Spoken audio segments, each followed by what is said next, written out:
আসসালামু আলাইকুম, সবাই কেমন আছেন? আমি তানজিলা নতুন আরেকটি ভিডিওতে আপনাদের সবাইকে স্বাগতম। তো আজকের হচ্ছে ১ম রমজান আর এই ১ম হচ্ছে আমি আবার এই শীতে পাটিসাপটা পিঠাটা বানালাম একটু।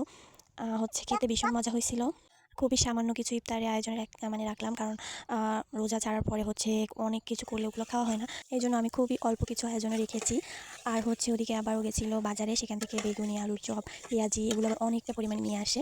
দেন আমি হচ্ছে বাড়ি, বাড়ি ইফতারি পাঠাই দিয়েছিলাম আগে থেকে, তারপরেও আনার পরে অনেকটা, যার কারণে আমি আবারও পাঠাই ইফতারি।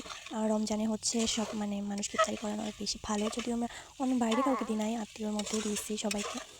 যাই হোক, এবার হচ্ছে আমি রাতের খাওয়ার জন্য খুবই হালকা পাতলা হচ্ছে খাবার রান্না করে নিয়েছিলাম, কারণ এই রোজা রাখার মানে রাখতে গিয়ে মানে ভোর রাতে বলুন বলুন ভারী খাবার খেতে একদমই ভালো লাগে না। তাই পাতলা করে আলু দিয়ে তাজা তাজা রুই মাছ রান্না করলাম, আর এই রুই মাছটা হচ্ছে ভাজি করব, সাথে পেঁয়াজ মরিচ ভাজি করব।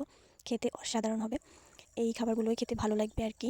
যদিও আমার হাজব্যান্ড আবার গোশ হলে একটু বেশি তার ভালো হয়, বাট আমার কাছে মনে হয় যে এরকম পাতলা পাতলা খাবার, এরপর হচ্ছে পাতলা সবজি যেমন লাউ, ওলকপি এগুলো পাতলা করে রান্না করলে অনেক বেশি ভালো লাগে খেতে।